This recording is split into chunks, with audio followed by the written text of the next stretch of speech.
یو طرف ته که د موبایل پیدې ډېرې دي نو نقصانات یې هم د څه سره کم نه دي.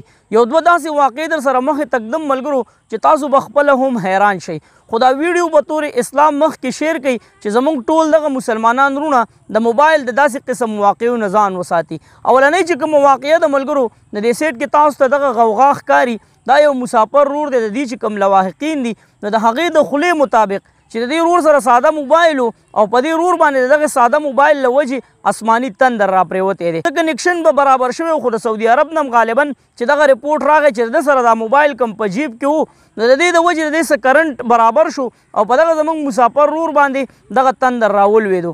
دغه قیامت وګورئ، راځئ د هغه لواحقینو خبرې هم واورئ چې هغه مشر څه وایي.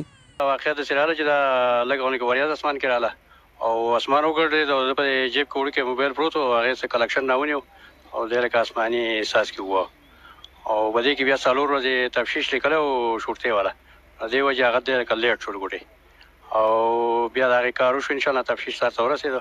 دې ته دغه آسماني تندر د لاسه وپات او دا د آسماني تندر د لاسه وپات شوی دی. نو په هغه ټک باندې دی وپات شو که نه هسپتال؟ دی په هغه ټک وپات شوی دی، څړقېدلی ډقېدلی. اصلزاده ستاسو زما پلار ستا پلار و؟ ته کله خبر شوی چې زما پلار وفات شوی دی؟ زما پلار خلکو وي په جیل کې دی. څه وي په جیل کې دی؟ ښه، او تا ولې دعاګانې غوښتې وې؟ او ته کله خبر شو چې وفات شو؟ نن خبر شو که نه مخکې خبر شوی؟ نن خبر شو. نن خبر شوی. ستا پلار چې دی که نو الله پاک شهید کړل. تندر رالوېدلی وي. مسافرۍ تا څنګ ځوانان وخوړل او هم د خانان هم ملنګان وخوړل. د درد نه ډکه قصه دا وګوره، زوی چې یې ولي پلار یې ځان وخوړو. نو دغه واقعه کوم ځای کې راغلې د دې خو ډیټیل نه دي راغلي. نو که د دغې علاقې څوک وي نو کمنټس کې زموږ سره شریک کړئ چې دا واقعه کوم ځای کې راغلې ده. بله اهم ویډیو در سره شریک کوم سیټ کې تاسو ته ښکاري. دا ویډیو تقریبا 15-20 ورځې مخکې ویډیو ده، خو د شیر کولو مقصد مې دا دی چې تاسو وګورئ. دغه چې کوم کس دی هغه په دوکان کې ناست دی، د په جیب کې مخامخ جیب کې د سره غټ موبایل دی. په کومه طریقه باندې دغه موبایل چې دی بلاست وکړي او په هغې باندې اور ولګي. تاسو دې ویډیو کې وکتل. نو ګرمي د ملګرو چې کومې غټې موبایلې دي نو دې کې هم آیسیګانې دي.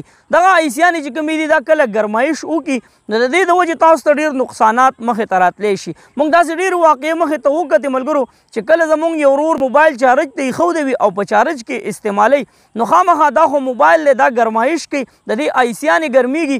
نو کوشش کول پکار دي چې موبایل خو استعمال ضروري دی خو دومره نه چې ستا ژوند ته ترې خطره راشي. نو دغه دوه ویډیوګانې ډېرې زیاتې اهم وي چې ستاسو سره مې شریک کړې بطور اسلام. نو مخکې دا ویډیو د ټولو ملګرو سره شیر کړئ چې څومره هم ملګري دي نو چې هغوی احتیاط شروع کړي. چېرته مې الله خاد آباد او خوشحاله ساته. اخر کې یو واس پاکستان زنده باد، مسلمان زنده باد. تل دې وي آباد دې وي زموږ وطن پاکستان دې وي، مسلمان دې وي. الله پامان.